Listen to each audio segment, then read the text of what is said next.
Don't forget to listen till the end for a special promo code on TEX'S course called The 7 Deadly First Page Sins. With that said, let's jump right into the episode. Welcome, friend of the podcast and red-hatted aficionado of writing, Tex Thompson. Yay! Yay! So Tex, I know you're an expert at a lot of different things within the writing craft. So can you kind of give us a rundown of who you are and what you're an expert at? Oh my goodness, yes. Okay, so here's the realness. Is everyone sitting down? I hope you're sitting down. Okay, so my name is Tex Thompson. I am amazing. My first claim to fame was as the author of the Children of the Drought series of epic fantasy Western novels. It was a trilogy with 3 books, which is complete. You're welcome. Looking at you, George R.R. Martin.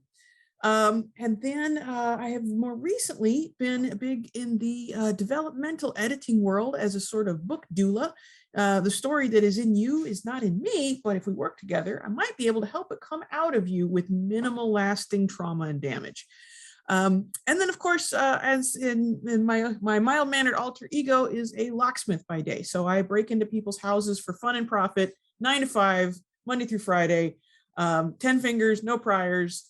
I have many stories we can tell about that, and a lot of time on the road to think about unlocking the secrets to a good story. So I am so glad to get to be here with you, Sarah, and I am just busting to think deep, juicy thoughts with you. What do you got for us? Well, and speaking of that real quick, that's why you call yourself the literary locksmith, the literary right? Locksmith. Yes. Although around the shop, I am more known as the literate locksmith because I can actually write a work order without misspelling half of the time. Don't tell the guys. Impressive. It's the skills. Yeah. They come in handy. Listen, I don't want to brag or anything, but I know like all 26 letters. Wow. Wow. Upper and lower case. Yes. Who wants to touch me? All right. So appreciate we can come out of your developmental editing like with less trauma as writers. I can say, on the forefront, very much appreciated. So let's ease on down the road. And I kind of talked to you a little bit about it beforehand, but let's talk a little about series. I'm actually working on a series right now. So how best should I go about it, especially in the early developmental stages? Okay, well, if you would have asked the me of 15 years ago, like, okay, Tex, how are you? You're writing this fantasy Western series. How are you doing that? I would have said, well, I am writing a giant 300,000 word unpublishable monstrosity of a word lump. And I'm going to take about 3 years to write the first draft of that whole thing and another like 3 years to break it into 3 pieces and edit the first one into something resembling a publishable novel with the others to follow. I got to tell you, Sarah, I haven't been down that road. Do not recommend it. I think there may actually be a better way to do this and to do it in a way that get your work out there, polished and published, without leaving it either half-baked or never done. And that finding that middle road of how to spend enough time on the story to where it's something you can be proud of and something you can build on, but then also get it out the door and move on to the next one. I think that is a really worthy goal. So your series, for example, do you have a projected number of books that you're thinking of having in there, or how far are you in the development process?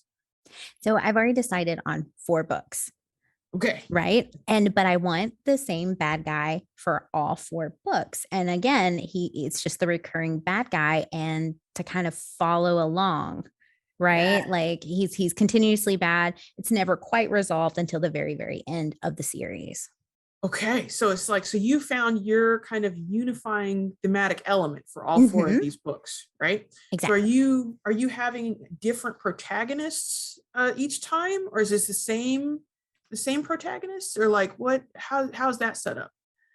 And it's kind of set up like sometimes you'll see in the typical like romance novel structure, we follow a different couple for each book. That's kind of like the typical theme around that. And then Usually you're correct. Like usually it's a thematic element of some kind, usually same city, but this one, in this case, it's the same baddie.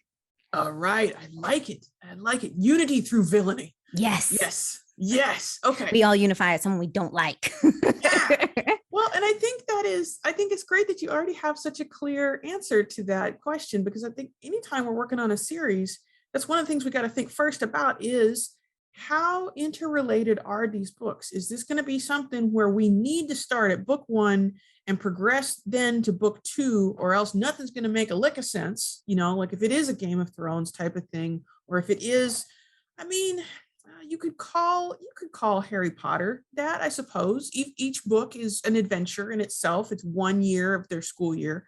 But you do kind of want to go through those in order. You don't want to really jump around and start with book 4 or something like that, right?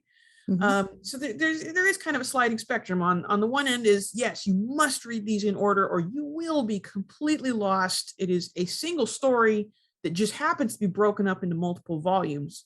And then over on the very other end of the spectrum, it's just, well, these are a bunch of different stories, and it could be that their only commonality is being written by the same author in the same genre, and you can pick up any one of them and have a grand old time, and then pick up the next one, whatever meets your fancy.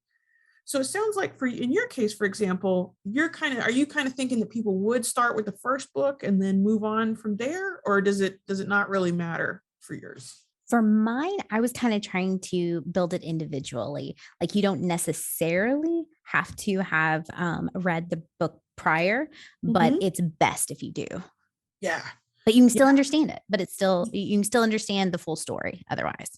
I really like that approach. It's not romance, but one of my favorite authors, Terry Pratchett, with his Discworld books, I think he did himself a great favor in the commonality with his series is the world. It's the Discworld, and it's this fantasy world.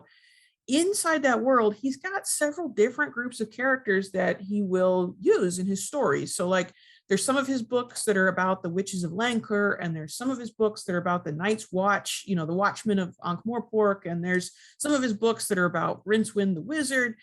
And so there are, you can, if you want to, it's like, oh, I love the Night's Watch books, I'm going to read all of that set. But you don't have to, and you can pick up any book and just have a nice time with it, right? They were published in a certain order. You can read them in a certain order, but it's, if you might think of it almost like like the Chronicles of Narnia, right? We're gonna hit up Narnia a few different times with some different kids, but you can enjoy those books singly or all together in a mass.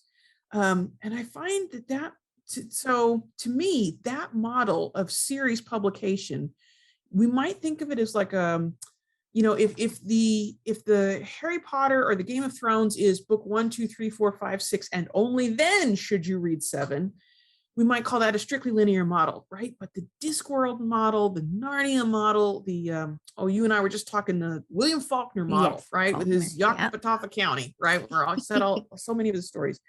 To me, that's more of, I think of it like a hub and spoke model, where the hub is the Discworld or is your villain, right? In your case, right? And that is the unifying element. But there are these spokes, the spokes of the wheel all lead to different books, and you could use any one of those books to get to that middle point. And what I certainly don't think that's the only way we need to do it these days, but what I'm finding is the more entry points, the more access points a new reader can have into your series, the more likely you are to grab them and keep them, right? Because so often the first book in the series is like the first pancake off the griddle. It's not the best one. It's just the first one. And then you're stuck with the first one forever. And you're like, guys, no, try the second one. I promise. Right. Yeah, it's much better. I promise. It's much better. Yeah, it's going to be great. Just hang in there. Actually know what I'm doing now. Yeah. It's like the first season of Star Trek where like Counselor Troy is wearing a mini skirt and Riker doesn't have a beard yet. And you're like, no, just hang in there. It gets better.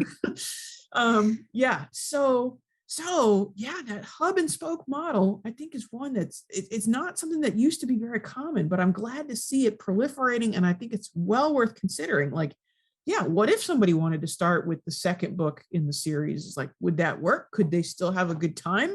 If they have an awesome time with book 2 and they're like, oh, I think I missed some inside jokes, let me go back to book 1. Great, you win. They didn't read them in order, but they read them. You got paid. There you go. Presumably. Yeah. Well, and I always think of it too, like whenever you pick up a book, you as a reader, I don't know. It's not like mangas, they are or comic books where they're labeled with a number on the front. Some maybe, but most aren't. Yeah. So like when I look at it, I don't know what number I'm picking up. And I've read a couple of books. I've gone through a couple of books where I'm like, I am so confused trying to read it because it's like, and I didn't realize it, the third or fourth one in the series.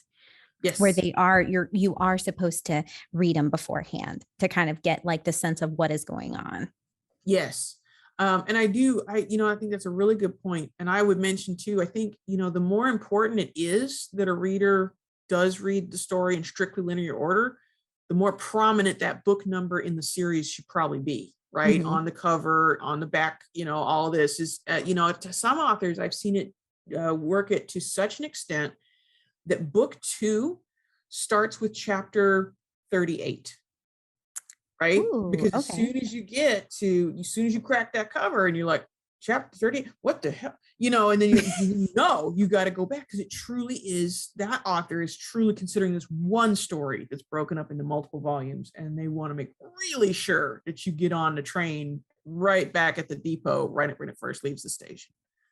And so when you mentioned too, multiple access points, were you thinking like multiple, like I have my one bad guy, right? Who is unifying the story. Are you talking about like more books or like more elements to unify? Well, I'm thinking like, there was that movie that came out a while back, Ocean's 11, right? Yes. Heist movies, the fun. And then there was like Ocean's 12, and I don't know how many they got up to. I didn't see them. But I did get to go see Ocean's 8 with Sandra Bullock. I guess she's like the all-female team. Yeah, all-female squad. Right. Having not seen any of the other Ocean movies, right, I thought that was a fun movie. And it's very clear in the story that something else happened and went on, before. And, she's, I guess, is the guy's sister or something. And she's thinking about him. I don't know. I didn't get it. I didn't need to get it because it was an all-girl heist movie, right? In that sense, it was like it was not a prequel. It was, maybe we could call it a side story or a companion story where, so you could, it's like a sidecar, right? It's like, yeah, you could jump over here and enjoy this other thing if you would like to do that. So yeah, when I think about multiple access points, I think about multiple places that a brand new reader could start to enjoy your work. And how many of those are there? If the answer is, if the answer is book 1 in this series, which is my only series to date, yeah, that's fine. That's totally fine. But if the answer is book 1 in this series, book 1 in this series, or book 1 in that other series, that's even better. And if the answer is any of them, take a card, pick a card, choose your lucky number, see what you feel like, roll the dice. Then you're giving yourself a lot of opportunities for somebody to pick out one particular kind of work of yours that they're really going to love and go look for more after they have fallen in love with that first book of yours. And is that how you approached Children of the Drought? Absolutely not. I did not know any of this back then. That's why I'm telling you this, man. Because the hard learned, right? Harder. Yeah. Well, knowledge. I had one. And that's epic fantasy. So it does tend to follow the Game of Thrones model where we are telling one big story with multiple characters, and multiple points of view, and it's going to be a big old saga. And in that part of the bookstore, very often we are doing, a Lord of the Rings type of thing. It's like, all right, we probably ought to start in Hobbiton and progress linearly from there, right? But I have had a lot of time since those books came out to think about what I would like to do differently on the next round, or things that made the learning curve in my first book harder than it needed to be. And this is, I don't know if it's something you want to spend time talking about, but a first book in a series kind of has the most weight to lift, right? Because we start knowing nothing. We know nothing, we know no one. And so there's a lot of work to do in introducing, here's this person and this is their deal, and this is that person and their deal in an interesting way. And the reviews that I've gotten for my books overwhelmingly have said, like, yeah, man, that first book is that first third of the first book, boy, that's a steep climb, but boy, if you can do that, it's awesome. It's so cool. And she's developed so much, and there's this neat, rich, interesting world, and And yeah, so a lot of what I've been thinking about with series comes from the things that I didn't do that maybe I would do differently now, and the things that maybe made my reader's job harder than it needed to be. Um, that we can't play the game like Dostoevsky and Tolstoy used to do back in the 19th century, where they could write books where nothing happened for 100 pages because your options were either, well, I could read this novel or I could die of tuberculosis, so I guess here we go. But but now we have options, right? And we need to engage the reader from page one. So finding ways to spread out that learning curve, right? And thinking about, how much of this do I really need to set up right now? How much could wait for book two? Do we have to explain the rules of Quidditch right away? Do we have to explain the Wizarding War right away? What of all of this could we afford to wait on? And what of all of this would be more interesting if we waited on it, right? Going to the Harry Potter example, right? We don't know why he's the boy who lived. We go all the way through book one. We still have no idea at the end of book one why he made it and no one else did. And we don't need to know for book one, because book one is just about going to Hogwarts, right? We're leaving that question open for a later book to tackle for us, and inviting the reader deeper into the series with it. And I love that. I love that kind of piece of advice, because that is kind of a question when I'm developing, like because I know it is important, right? To set up the world, kind of like in Harry Potter book one, it was just setting up the world, setting up the characters and like all the players in the game, and figuring out what kind of their role is. And you're right, that mystery element was kind of saved for later on, because we wasn't pertinent for us to know at that moment. And that was something I actually saw in one of them. If we're talking about romance, like J.R. Ward's series called The Black Dagger Brotherhood, I remember reading the first book, and one scene in particular, because it was like drinking from a water hose, or drinking from a fire hydrant, actually. More like that. Because she started setting up all the individual characters that were all going to have books later on, but she did it all in one scene. And exactly. And that was the one thing that got me, because I was just like, I felt like my head was spinning by the end of it, because and that was my only complaint, I think, about that book, because that kind of stuck with me, because I knew they were going to be important later on, obviously, because she drew attention to it. And that's, I think, another thing as writers, we got to be careful of within a series.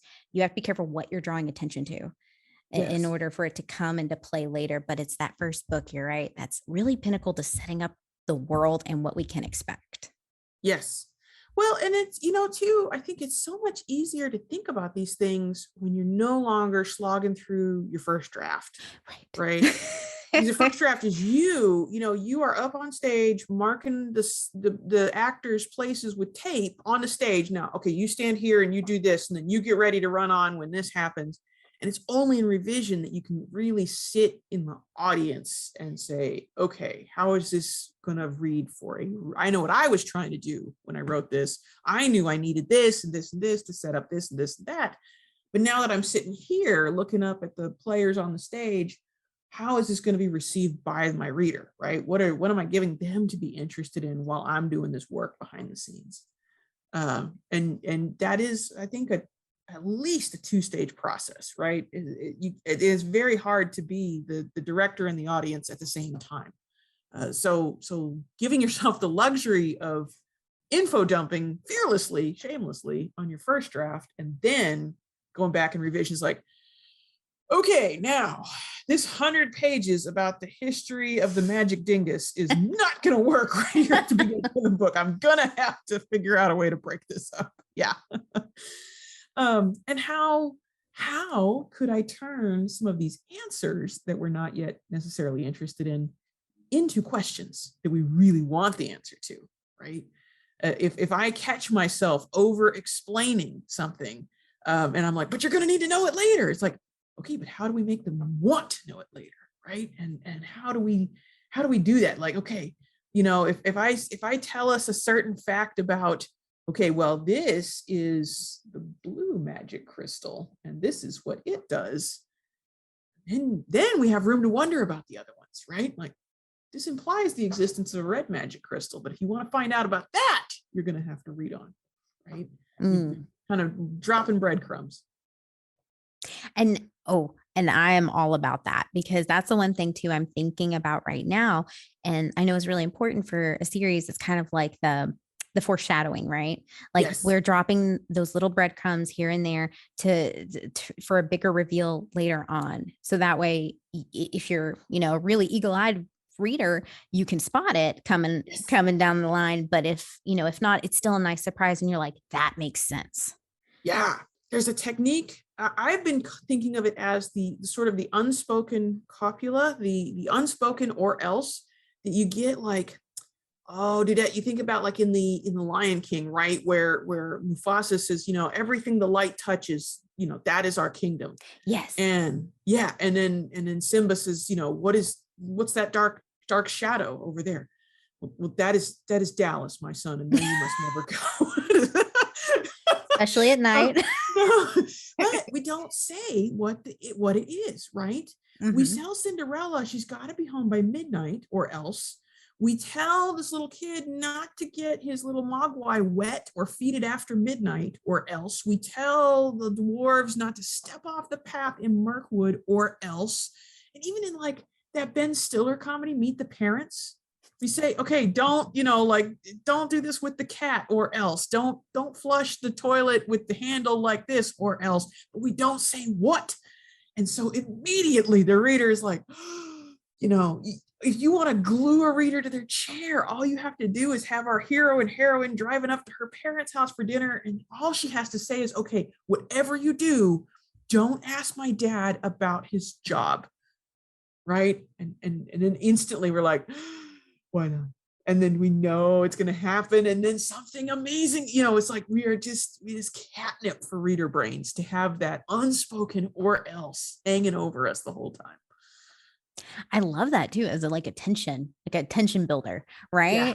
It's like, or else. And you can keep that dragging on for for a while if you want to. Yeah, it's kind of like the loaded gun on the mantelpiece, right? The Chekhov's gun. By the time that goes off, because it will. I mean, you got to, right? We tell Cinderella to be home by midnight or else, well, she's not going to be home by 9:30 or else we're not going to have a story, right? We know just by virtue of the fact that we've stipulated that rule is going to get broken somehow, somewhere. But hopefully by the time we accidentally slip up and ask potential father-in-law about his job or whatever, and the dinner turns into a huge disaster, hopefully by then we have used that intervening time to introduce something else to take us forward, right? Some new ball has launched into the air to keep us interested. I like that too, because it reminds me as well. And I think I've mentioned it in a previous podcast with the Alfred Hitchcock, where there's a bomb under the table. He said that's a great way to build tension, is like when you have a bomb under the table and people know about it. So everyone in the room knows you're not supposed to do this thing. So when that faux pas happens, yes, there is immediate conflict, right? Right. Yes. As soon as Aladdin lies to Jasmine and says he is Prince Ali, that's going to be undone by the end of the story, right? As soon as he does that, as anybody, like any kind of like a lie like that or something, that some pretext, some falsehood, it's like, well, that's going to come apart, but I don't know when and I don't know how. I don't know if he's going to confess to her and just own up to it, or if she's going to find out accidentally, or if it's going to happen a third of the way through the book and be done with, or if it's going to be part of the climax. That's where we got to keep reading. And that'll work, going back to our series idea, right? Is that can be something that also leads us forward into the next book. One of these unanswered questions, like, how is he the boy who lived? Or, or what is going to happen when she, finds out that his brother is secretly a jackass. I don't know. I mean, depends on the book you're writing. I believe that it's a happily ever after for now, right? Yes, exactly. Yeah. But can you keep that going for several books over a course of a series, you think? Yeah, I think that, so, one of the ones I was thinking about, I have a variety of a lot of my clients write romance, and most of it is the kind where each book features a different couple, right? And we're going to pair them up and ship them off, and then we'll have a different pair for the next book. And it'll be probably at least one of those people we will have seen in this book. It's going to be another member of the hockey team or something. But, several folks have come up with really interesting short series that feature the same couple, kind of in the 50 Shades of Grey model, right? Where we've got Anastasia and Christian, and they are the stars of all three books. And we're trying to build them up together, throughout this longer series. And it seems like one thing that really helps, especially in that model, is if you have a central question that this book is specifically about. I think in 50 Shades of Grey, it was, okay, can they make this work, right? Because she's new and innocent, and he is, this, not that, very not that. Can they make this work? And the answer is, spoilers, right? But it's been a few years. Spoilers, no, right? That question is definitively answered at the end of the book, right? And, in the second book in the series, we've learned some more. We're going to try things over again. The stakes are higher. Can we make it work? Yes, but there's bad people lurking in the bushes, right? And now book 3 is going to be, can we overcome, now that we've got our own act sorted out, now that Anastasia and Christian are firmly on the same page, can they overcome the external forces working against them so that they get to live happily ever after in peace? And so having a sharp idea of the central question that each book is going to resolve individually, whether you've got one book or 20, I think having a clear idea of what that big question is that we're wrestling with in this one book specifically, and answering that question thoroughly to the reader's satisfaction. Sure, then you can use some other thing to hand off the baton with at the end, right? It's like, okay, but what about this other guy lurking in the shadows? Oh, well, stay tuned, book 2. But we still delivered a satisfying experience because we answered the question of, can Luke become a Jedi? Right at the beginning, that was done with the end of episode 4, whatever it is. And now we're ready for Empire Strikes Back to tackle a different question because we handled our business in the first one. Jedi business. Perfect. Yeah. The Jedi business. Yes. Yeah. I like that idea because that was kind of my question too. Because I am resolving individually, right? Each book, but I do have the main baddie, and they aren't going to necessarily, because it is romance, it's going to be more resolved with the romance between the couple, but the big baddie is still lurking in the background throughout the books. Yes.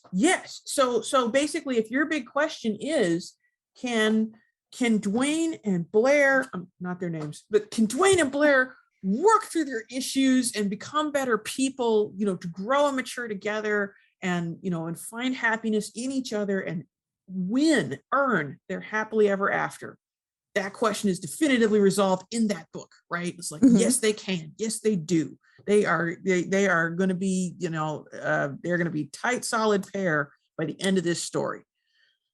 Dun, dun, dun. But then there's still the exterior looming threat, right? Exactly.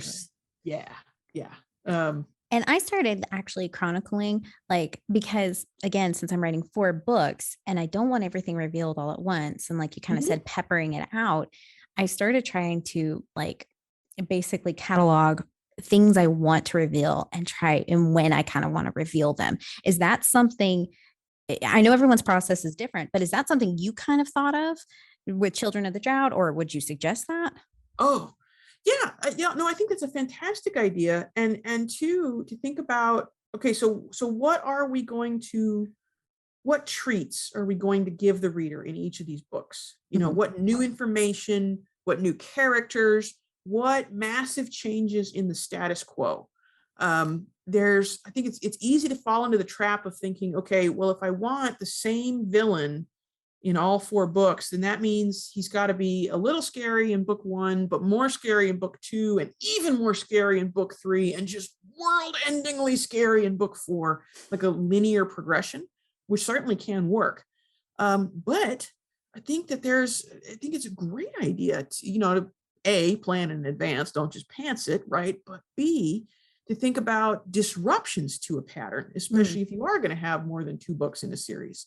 There was a sitcom on a few years ago on HBO called Silicon Valley, where our young startup entrepreneurs they've started this company Pied Piper, and there's this guy Gavin Belson who is the evil Amazon overlord, right, who wants to squash their company, right? He runs Hulu, which is basically Amazon, Google, Apple, right?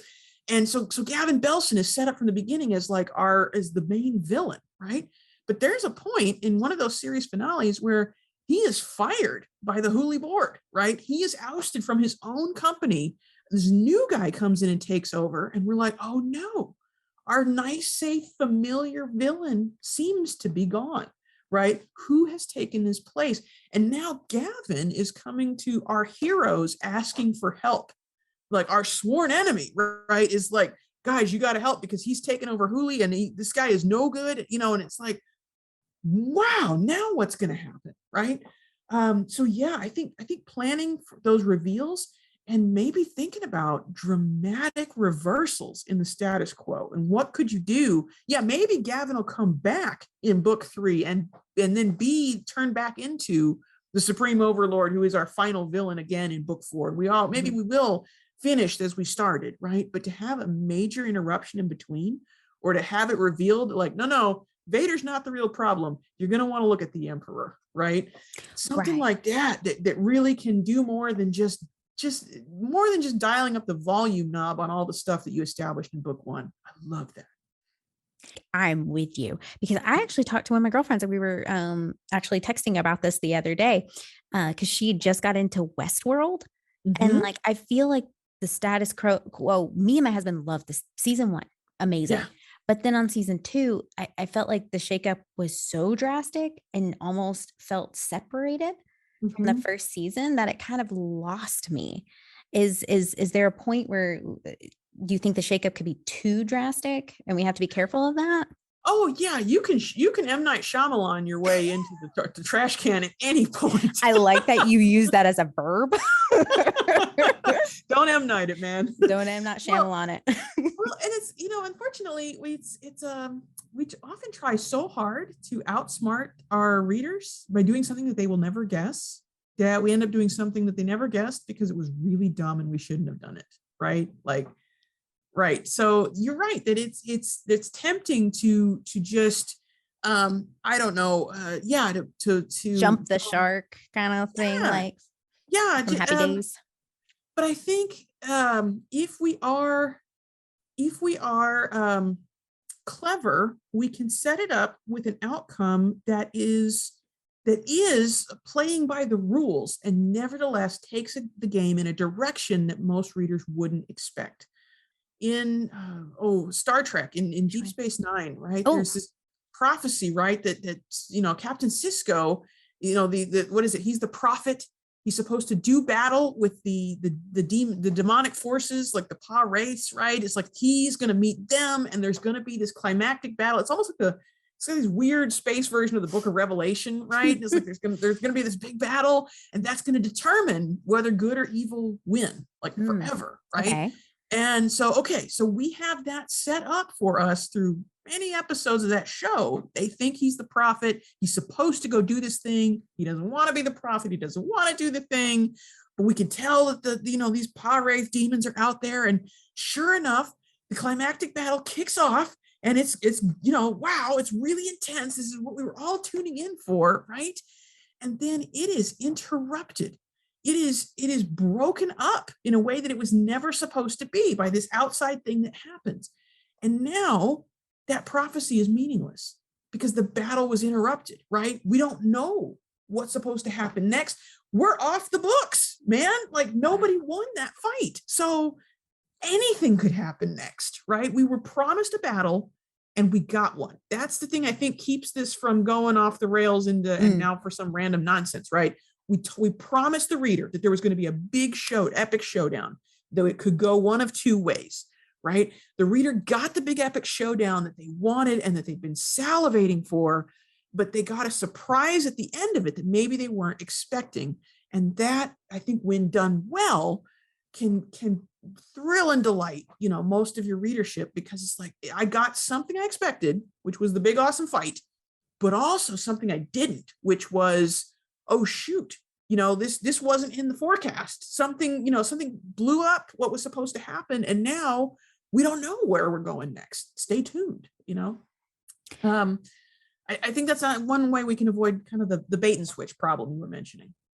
Yes. And I feel like the like not only the story promises, making good on those, but also the genre expectations on some of that. And I feel like that's maybe where Westworld kind of deviated, because I felt like it promised one thing and then it became something completely different. Yes. And that's, we could have a whole podcast on making the right promises to the reader, setting the correct expectations. And so often when readers are disappointed or viewers are disappointed, it's because, the box said Fruit Loops, but Raisin Bran came out, It doesn't matter how good the Raisin Bran is if that's not what we had set our taste buds for, if that's not what we were promised and expecting. Oh, no. I was just going to throw out an example because you want to do a callback right here. Amber Royer had talked about it in our podcast about like, I listen, if it's more than 10 years old, I'm spoiling it. Too bad. Yeah. So sad. But in my Shyamalan's The Village, she's like, I knew the twist in the very opening scene. She said, because I knew everything, like those locks looked modern. I'm sure you know that too now, looking back as Larry Locksmith being like, those are modern. I know that's not an old time. Yeah. So, but she knew immediately. But I think everyone expected something different. They were expecting like a horror or more of a thriller, and they got something completely different with the M. Night Shyamalan twist, as always. And it was more of like this kind of slow burn kind of drama with like a little bit of mystery thrown in and everything like that. So it promised one thing, but delivered something different. Right. And so often that's a failure in marketing. It's a failure in advertising. That was not cut, that was not advertised correctly. I mean, I can tell you this now, Sarah, I think enough time has passed, but I was so heartbroken. When my cover art first came out for my first book, for One Night in Sixes, I loved it. It was like, oh, this is great. Because it had like the title font was like this kind of bullet riddled, sort of sinister looking text, right? And I was like, yeah, that's the money ticket, baby. But then they were like, oh, no, we can't use that title art because that's actually from this other guy's book. We were just putting that in there as a placeholder. Aww. This is your title art. And then it looks like a Louis L'Amour Western, like Blazing Saddles kind of title art. Not the story. And so many people were disappointed because they really thought, just from the title art, just from the font of the lettering, they thought there was going to be like a Louis L'Amour Western, and it's so not. It's cowboys and fishmen, and cowboys accidentally murdering fishmen, and just all kind of mess. And it's like, I'm so sorry, readers. I didn't mean to promise you the wrong thing. That was kind of out of my hands. But yeah, it just, if that trailer had been cut differently for The Village, if they had, if they'd pitched it or promoted it in a different way, maybe they would have had the audience sit down that wanted a slow burn drama, right? But that's not who came to the theater. And no. Yeah. And yeah, don't put the quick set locks on the period set. Just don't do it. I think they did that on purpose just to try to like plant that in there, like I was saying, like the plant and the callback. But it didn't turn out like they were hoping, I think. So yeah. But yes, the story promise, I think that's really important, because I'm trying to make sure too, I incorporate the right, that was obviously a fail in marketing, and I am already thinking about that, about how I want to market it. But at the same time, capitalizing on that story promise, right? That story promise of like, I promised a baddie, and like you said, I got to make I don't want it to go too off the rails. Right. Well, and one thing we haven't really talked about is the way that you can progress a series, because not every book in the series needs or should be the exact same. You think about going back to Harry Potter, right? we start when they're like 10 and we're just going to have an adventure at Magic Wizard School with the monster in the basement or whatever.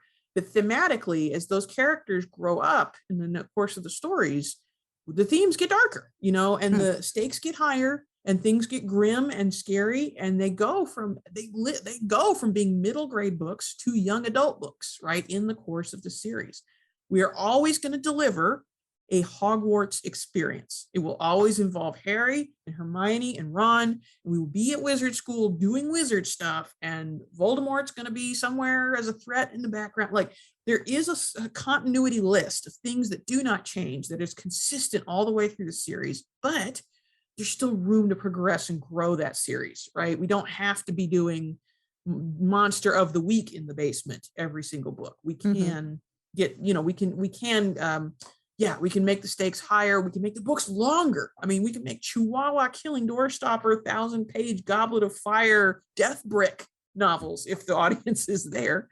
But I think, just like you said, it's a really good idea to know what your primary ingredients are on that cereal box. What are the first 3 ingredients that is going to be true for this whole series, right? What are we not going to waver on at any point in this telling? And then what do we have room to progress or change as we want to? I like that idea you brought up too, with especially the Harry Potter series, because and true, it was a middle grade. It did start out as middle grade, right? So but the book was smaller. But by like the end of the series, that book was like massive, like taking up my whole shelf. Like, it's about 2 tons worth of pages. But at that point, I felt like I was too invested. I was in too deep. I had to know what was going to happen. So, well, and that J.K. and Rowling, that didn't faze me. The 1,000 pages, she'd earned your trust by that point. She had delivered on book 1 and book 2 and book 3, so that by the time she whacked you over the head with book 4, you're like, all right, I'm gonna trust you on this. Well, you wouldn't have been able to do that right out of the gate, right? That's one of those things, like, where we kind of need to go on a few dates together before we're ready for that level of commitment with an author.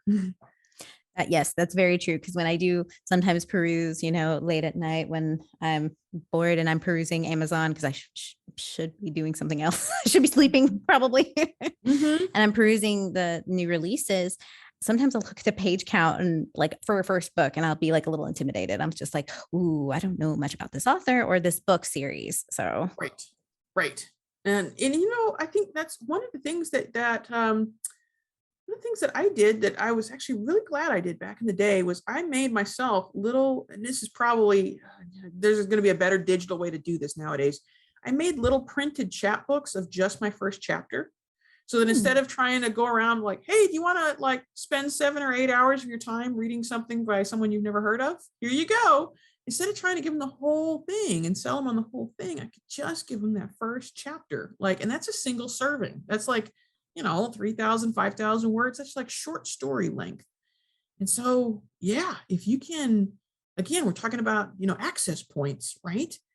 Can there be a chapter 0 that you could release separately that would get people interested?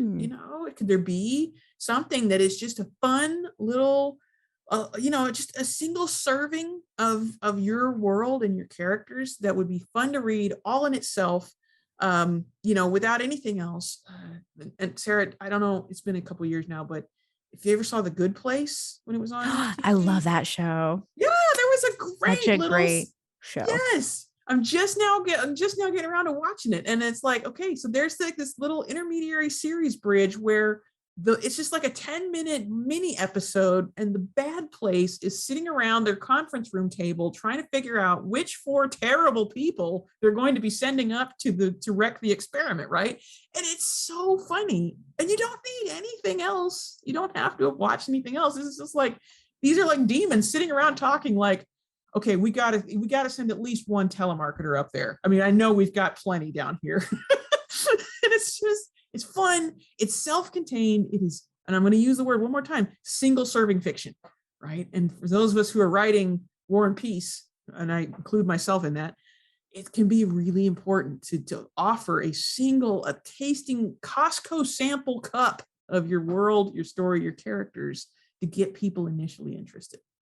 because sometimes a preview just isn't enough. Like it's one of those previews you go on for Amazon or anything like that. Sometimes those previews don't give you quite enough. And especially if they don't do like the full first chapter. Mhm. So I'm with you. I love it when authors put the chapter 1 on their website or they send them in a newsletter or Yeah. anything like that. That way I can kind of get invested. I've also seen where authors like put like a novella Yeah. out like for free that is accompanied, like you said, sidecar or like just an accompaniment, a buddy Mhm. of the main series. Yeah. And I think too that even making chapter 1 its own adventure almost. You think about how in oh goodness, To Kill a Mockingbird, we're not talking about lynchings. We're not talking about any of that. We're talking about Boo Radley and little presents hidden in a tree, right? And Mm-hmm. it's like its own thing almost. Um, Beth Cato wrote it was kind of like a steampunk Murder on the Orient Express novel called The Clockwork Dagger. And I thought her first chapter was awesome because Ooh. here's our character who's a healer, and she's getting ready. She's left her convent. She's going on this airship for a big trip. She's fighting her way through this dirty, crowded city, trying to get to there on time. And there's, she's in the street, and then this passing cart rolls by and it hits a little puppy. And this poor Oh. puppy is badly injured and crying and screaming with broken legs in the street. And of course, our healer character is like, oh, I have to help. But, magic is hush hush. No one's supposed to know she can do it. So she grabs the puppy and she rushes off to this back alley where no one can see her. She does her special healing magic. So, hey, we're learning about this character, what she can do, what her ethics are, what kind of person we're about to go on an adventure with, right? Mm-hmm. She does her healing magic in secret. She heals this puppy. She gives it back. This kid, of course, was hit, whose puppy was hit, is like screaming in the street for the puppy. So she goes and she heals the puppy, gives it back to the kid. The kid is delighted, and the dad who's with the kid looks at the kid all sternly, says, "Now, what do you say to this nice lady who helped you out so much?" She says, "Oh, thank you, miss. Thank you for fixing my puppy. Because I wouldn't, if you hadn't come along and healed my puppy, I don't know what we would have had for dinner tonight."